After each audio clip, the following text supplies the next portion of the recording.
Hey Airheads! This week's episode of Aficionados Internet Radio is made possible by my supporters on Patreon. If you would like to be a part of the production, visit patreon.com/aficionadoschris and select the reward tier that appeals to you. Your support helps keep the channel going and content plentiful. Now, let's start the show. Hey Airheads! Aficionados Chris here.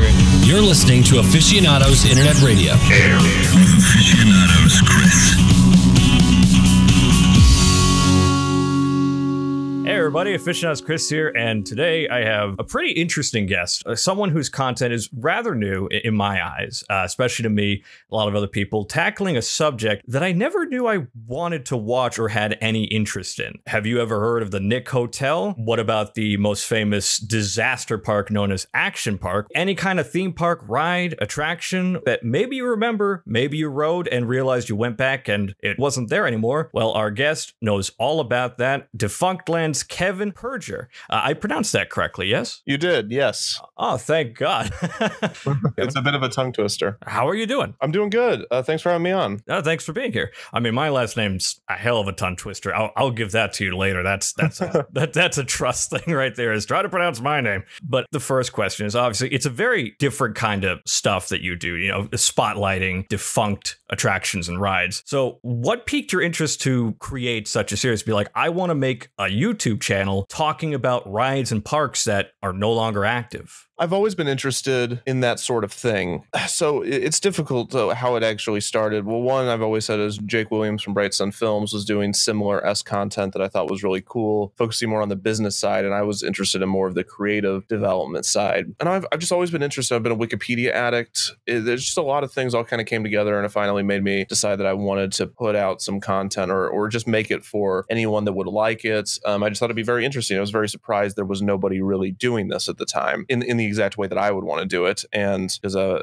lot of other markets, such as movies, were flooded, but theme parks were untapped. So I don't know. I just kind of went for it, and it was just very interesting to me. So it worked out. The other thing adding on to that is, you mentioned, you know, browsing Wikipedia a lot. You must come across like a lot of interesting stories where it's like, whoa, like what happened? Action Park might have been one of the biggest ones. How do you decide when you're going through all these research sessions, I suppose you do, where you go, oh, that needs to be a Defunctland episode? What in your mind helps you make that decision? So it's usually how popular the topic is. Rarely do I find a story that's just so incredible compared to other stories that I just have to do it. I'm trying to think of an example of that I found just a story and I thought this was the craziest thing. Well, the first episode of season 3 is that, where no one asked for this park. And I can't give it away yet, but it was just a crazy story that I thought was just so fascinating. Might have been the first one though. Usually it's, you know, I have to build the story. There's never what I've done recently. So back in the day, it was like Alien Encounter and an Action Park where the stories were already put together, but things like Hong Kong Disneyland and Euro Disneyland had good sources and had good through lines, but no one had compiled it into a story in the way that I ended up doing. So those stories became crazier as I built them. But before, they were just, you know, newspaper articles or retrospectives, nothing in the format that I've created it. I'm happy to be able to add something to those conversations. But with the new format of the show, you know, old format being a lot of retrospectives on old theme parks, using the stories that are already kind of written in the new format, which is the same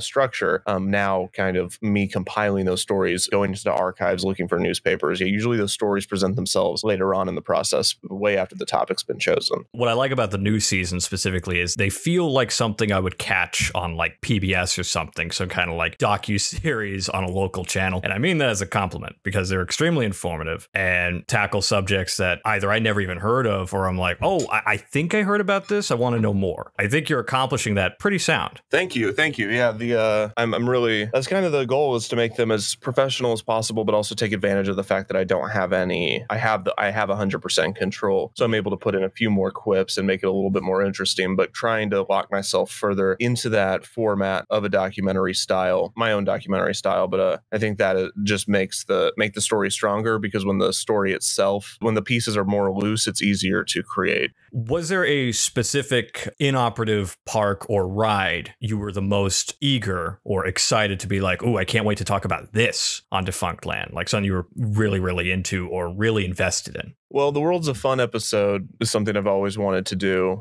because that's where I grew up, and I went to Worlds of Fun and rode those rides. So that was a more personal episode, and I discuss it there. So I guess that would be the answer to that one, the one that I really wanted to do. Every episode I'm looking forward to doing. There's only been a few episodes where I kind of was not that interested, but I always end up being interested later on. There's always interesting things around the subject, but definitely the one that I was really looking forward to was the Worlds of Fun one. I know there's a lot of people that I think there's like a petition or something to get the Yeti working again at Disneyland. So through your research, or maybe through your own personal experience, if you had the power to, what is a ride or park that you would like to see resurrected, like rebuilt or back operating again, or completely fixed? Well, Epcot needs to go back to how it originally was, in my opinion, and I know that's unpopular among the masses, but when Epcot came out in 1982, it was this beautiful, forward-looking park that celebrated culture and everything, and is now very sad and not that. It's now going downhill, in my opinion. It's becoming just a catch-all for whatever IP Disney wants to throw in there, which is expected, and they're not monsters, and they're not ignoring the fans, because the fans would much rather, if you're looking at the fan base as a whole, Disney fans would much rather be able to ride Guardians of the Galaxy roller coaster. But if you're looking at theme park fans, they'd much rather have the original Epcot back. So it's, Disney will always create content for the masses rather than for the highly specific fans, which you can't be mad at because, of course, right? But at the same time, they are erasing some really beautiful history and art in the process. Well, it's also double sad for people like myself who never got to experience something like Epcot in its original state. So we only get to hear about it in, books and articles and wiki pages. Yeah, it's just sad that people are not going to get to experience that. I mean, it was just optimism at its finest. It was optimism mixed with progress, and it's so beautiful. Now it's not that, but that's okay. You're going to make me sad here. I'm going to be just talking about how Epcot's gone, and then people are going to comment like, who cares? But it was this beautiful thing. All the parks had original intentions that were really, really great, except for California Adventure. That was to make money. But there was a few others that were just to make money, but a lot of them had original intentions that were really, really great. And a lot of them have been able to keep those intentions despite implementing IP. For example, Animal Kingdom implemented the world of Avatar, and it's all about conservation and keystone species. And I think it's a bunch of crap. I love that land and I love those rides now, but I mean, their whole, like, the Navi is the Banshee is a keystone species in Pandora. I roll my eyes every time. I mean, hats off to them for trying to keep the original theming of Animal Kingdom, even when they had to implement this gross IP or giant IP into the mix. Epcot's a little different, perhaps. The new Guardians of the Galaxy roller coaster will be all about energy as it replaced the universe of energy. It's a mixed bag. And of course, Disneyland's is literally just a bunch of lands. So you could argue Star Wars is kind of getting away from that original intention. But I don't know. It's the new Star Wars land that's going to be opening this summer is going to be very interesting for sure. But it's all about taking kids to new worlds. So that's the point of the Magic Kingdom parks, at least. So it's a very, what was the question? I just started talking about Epcot. No, I think you've pretty much answered. I actually remember years ago that Animal Kingdom, there was supposed to be like a fantasy element because there's like a dragon on the sign, I think, and there was a dragon toy that came with like the promotional McDonald's tie-in thing, and that Beastly Kingdom. Yeah, I think that's what it was called. Yeah, and that never ended up happening. Instead, that's where Pandora ended up going, which is disappointing. Close enough. Yeah, kind of. I mean, banshees are kind of like dragons, I guess. But we got Beastly Kingdom at Islands of Adventure and Universal because the Imagineers defected and started working for Universal. So that's where we got the dragon roller coaster and everything. So there's lots of interesting history and stories and heroes and villains in the theme park sphere. It's very, very fascinating. So essentially, the ride you'd bring back or the attraction you'd bring back, the original Epcot. I would just bring back 1987's Epcot, which had all the pavilions open in 1989. Wonders of Life was the last one to open, I believe. Maybe it was the Living Seas. I'm getting myself mixed up. But essentially, Future World had all these pavilions, and they eventually all opened. So 1983 is when Journey into Imagination and Horizons both opened, and those were like the big e-ticket dark rides that opened a year after Epcot. And then everything kind of started to get filling in. And so, yeah, somewhere in the late 80s, 80s. If I could put a pause on Epcot, I think that's what I would do. But of course, that also defeats the purpose of Epcot, because Epcot needs to keep moving and being progress and,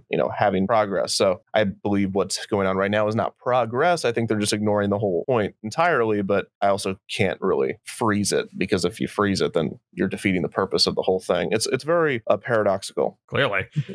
Now, with having a channel with such a unique subject and content, I'd argue it causes a influence, because I have noticed that after you came around, there have been a lot of other channels with similar content. I think, to name a few, I've Theme Park History and Expedition Theme Park. How does it make you feel that you might have had a role in starting a bit of a trend in a new kind of content for YouTube? I'm mixed. I don't take credit for it. It's difficult because there's two things. One, I don't own the past, so I don't feel valid to take credit for other people telling the past. I don't have a monopoly on it, and it's not mine. Right. So if anybody telling, it's because it's such a documentary format. So it's not like I made the first vampire novel, right?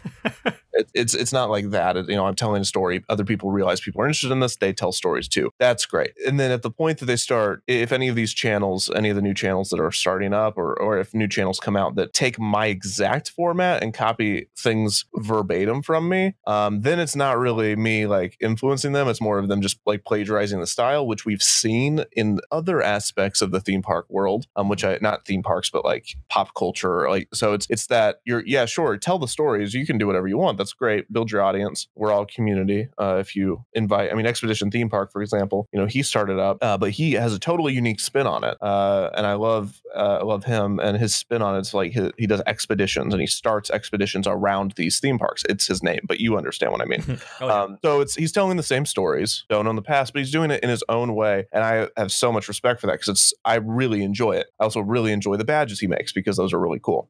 Get on those badges if you haven't already. But basically, it's hard, because at the point that I'm influencing other documentary, if anything, I think what the question was like, I'm the biggest theme park history channel. And so I might have been the proof of concept for this type of thing. But I don't think I'm the influence for other people's content, if that makes sense. Oh, that's a fair point. It's a very fair point. So I definitely a proof of concept because of the how like wide the audience is for this kind of thing. But everybody's going to put their own unique spin on it, and I'm looking forward to seeing it. Besides talking about theme parks and defunct rides at said theme parks, you also have, if I could call it a spin-off, the series Defunct TV, where you spotlight a lot of canceled shows, ended shows, a lot of them puppet shows. I noticed. Maybe that's just a coincidence. It's somewhat of a coincidence. It's not entirely.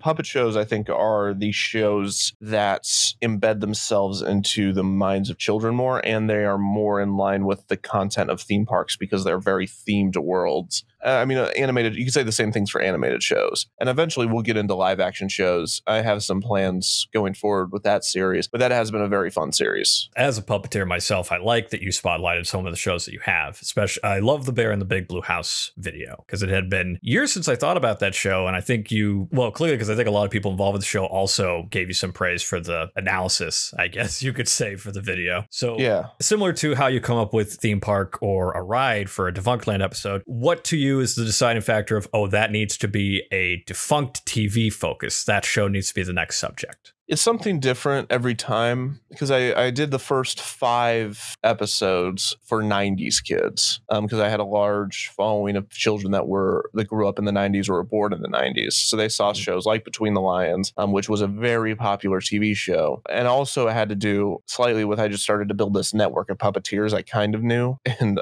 following their shows and doing that thing. So like with Bear in the Big Blue House, that show, I picked that one because it had a presence in the parks. It had, it was the reason Playhouse Disney became popular and the Disney Channel became what it is. It was just a very solid starting point. Legends of the Hidden Temple I picked because it was so ingrained into Nickelodeon Studios, and it was very themed, like heavily themed. And then Zaboomafoo, I wanted to do a PBS show, and Zaboomafoo is just a very popular show from PBS around that time. Then what was it? Between the Lions was also very ingrained into like Sesame Street history, but not just Sesame Street. So I just found that concept very interesting, and it ran forever. It was just a very long time that show ran, and Noel was a part of it towards the end. I just wanted to do the Dr. Seuss one because I found it, and it's just so fascinating. It's just a weird show. Like, it's just, I don't think a lot of people knew about it. And so I think more people in that one watched it because they had never heard of it than watched it because they had watched it. It was a very little known show. It went into a lot of like Nickelodeon history. It also had a tie-in with Bear in the Big Blue House. And the reason I think I ended up choosing it was because I could talk a little bit about the Dr. Seuss history, which I really don't have that much of a chance to talk about until Seuss Landing at Islands of Adventure closes. I loved the Wobulus World one simply because I felt like the only person that still remembered that show even existing. Yeah, you might have been. Your channel spotlighted. Yeah, well, clearly by the comments, you're like, whoa, I thought I made this show up. No, I actually remember watching this show quite often. So It combined my two favorite things as a kid, puppets and Dr. Seuss books. So it was like the perfect show for me back in the day. And it's a great series simply because, at least with the subjects you've chosen, it's a generic saying, but my childhood. Like, I grew up with these shows. I watched them all the time. Even with Between the Lions, where I went, I didn't realize it ran that long. Right. That one hit like 3 generations of kids, because you could have been born in the late 80s and ended up watching Between the Lions when you were 10 or so. Or well, I guess not. It would have been early 90s. They came out in 2000? 10 seasons or something. It was ridiculous. It was, just a long show. And it's such a funny show. If you go back and watch it, I remember, watching it when I saw it on PBS, and I would watch it and I would love it because they weren't getting the references. Who got like the Sam Spud reference? I did, but it was, those kids that were watching it had no idea. But it's so fun to watch as an adult because it's just such a, I'm trying to think of the other references that I pointed out. Just all the humor was so like adult parody, and Sesame Street has started to do it a lot more recently, where they're just parodying things only adults would know about, like Game of Thrones. They did the Game of Thrones one. I remember seeing that, and that was just Stranger Things. And 2 to 5-year-olds are not going to be seeing those shows, but the parents that are watching, that's what made that show. I was like, Between the Lions, because it ran so long, because I would just, every time you turn on PBS in the morning, there it was. It's just like a show for everybody, and also such a good goal, such a good mission. Oh, so, definitely. I remember the cliffhanger bits; those were some of my favorite as a kid. Those cliffhanger bits. Even watching them when I was researching for the episode, they're just funny. They're just very clever, funny humor. It's a great show. Are there any other canceled shows that you are willing to talk about? Are there any shows that we can expect to see as part of a series spotlight? Well, the 6-part series on Jim Henson just started. Mm-hmm. But then after that, we'll see where the series goes. We'll see what people request and ask for. But yeah, right now, focus is on the remaining episodes of the Jim Henson series. And I'm looking forward to those. I was really enjoying what you did with the first one. Thank you. Another thing that I think is interesting is not a lot of people, although I guess it's a cliche that every YouTuber does one, but you successfully kickstarted a book, Defunctland, The Guide to the Magic Kingdom. Yes. I actually have that book. I was one of the Kickstarters. Oh, wow. Thank you. It's a great book. Was there a challenge or an issue with transitioning from your scripted video content to a book, or was it bread and butter? It was very easy, honestly. It was very easy because the process was grueling and very difficult, but the transition was very easy because I could just let loose and combine facts with my natural sarcasm and all the snarkiness of the book. Yeah, it was very, very simple. If I could wish anything, that I would have made it a little bit longer, but I don't know how I could have without dwelling. I think the hardest, because I think I talked about every attraction besides Davy Crockett's canoes, but it was in that park. With Epcot, if I do that book, it's going to be a little bit more difficult because there's a lot less attractions, but a lot more to talk about in Epcot's history. The Magic Kingdom kind of runs itself versus these other things. So yeah, the publishing was very difficult, but the writing was really fun. And I think I knocked it out. I think I started writing it Thanksgiving weekend in 2017, and I finished writing it. Well, I finished in March of 2018, but I didn't then I added like another or 10,000 words between then and the publishing. Yeah, it was, I write very, not fast, but I write very freely. And when I'm working on other things, it's very easy to turn back. So the transition was pretty simple. That was definitely not the hard part. It was very difficult to publish the book, but that part was easy. I'm sure there's a lot of writers listening going, damn, I wish I had his skill to just write so freely. Yeah, I mean, I rarely have writer's block. Which I envy you, sir. Yeah, but I have very little writer concentration because I have a lot of projects. So if I do hit blocks, it doesn't feel like a block because I'll just go on to the, because I have the podcast, I have this. I mean, I have I'm my hands in a lot of things, and I'm so, creatively, I can't stop that. It's rather I can't focus. That's my issue. So I have little writer's focus and little writer's block. It's a blessing and a curse. If I can ever sit down to do it, I usually have a pretty easy time. It's very hard to start though, which I think is very common among section of writers. In passing, you mentioned the possibility of an Epcot book. So are there any plans to make other books, possibly focusing on other theme parks, or maybe a book about the best canceled TV shows, or what's brewing in your head? I probably cannot do a TV show book until I learn a lot more about TV. Mm-hmm. And even then, I'm not sure. It just feels like there's it's less of my thing, because I do love TV shows, but the way I go about TV shows is more story based, and I'm more of analytical on theme parks because I feel more ingrained into that world by now. Maybe someday. And also TV is just so big. It would be so hard to narrow the scope of that book. But definitely would be either Epcot or Universal Studios or Disneyland or something like that. So there's definitely a possibility. I just have to start. And like I said, it's very hard for me to start. But after I start, maybe it'll happen. We'll see. Hey, you keep writing them, I'll keep reading them.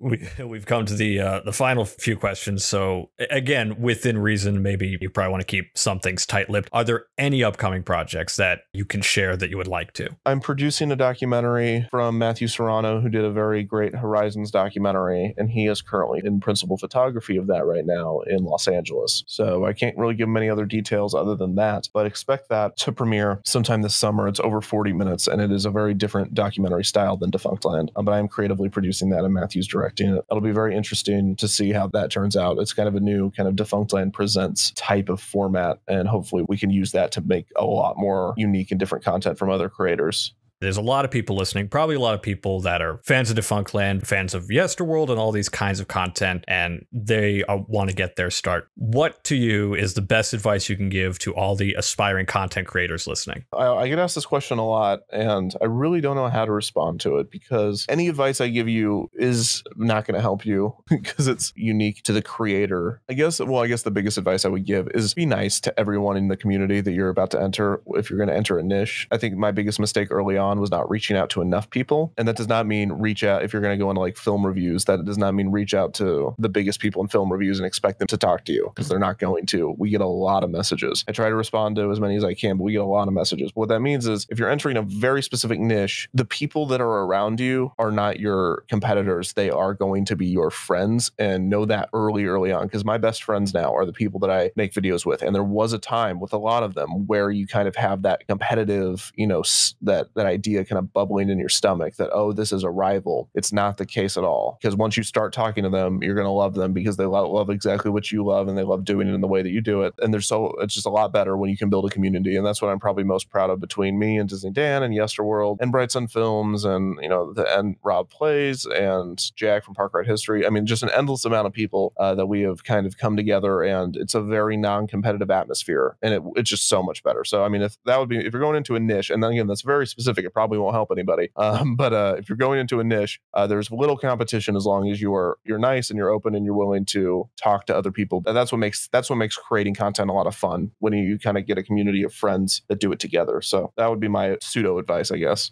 Honestly, I think that's some of the best advice I've heard. Is it's good to not go at it with a competitive mindset, and there's too many people who think that way. So I'm glad you made that very clear. I think that's very sound advice for everyone listening. Yeah, the only person you're competing against is really yourself and the content you're making right now and the content you'll be making in the future. You're competing to be better than yourself, and if you keep doing that, then you're always going to keep getting better. Thank you again, Kevin Perjurer of Defunctland, for joining me on this episode of Aficionados Internet Radio. I hope you had yourself a good time. Yes, thank you so much for having me. This was awesome. And I'll come back anytime. Oh, you need a consulting theme park creator. The door's always open. If you guys have not heard of Defunctland, I pity you. Go subscribe. The link is in the description. It's a great channel. And hey, while you're at it, if you like his content, why not buy his book? I'll also link that as well. I think it's a great read. It sits comfortably on my shelf right next to Chris Stuckman's books, so it's in good company. Thank you all for listening, and we'll see you next week. Absolutely. Thanks for having me. Aficionados, Chris was your host for tonight. This is the sign off where we say goodnight.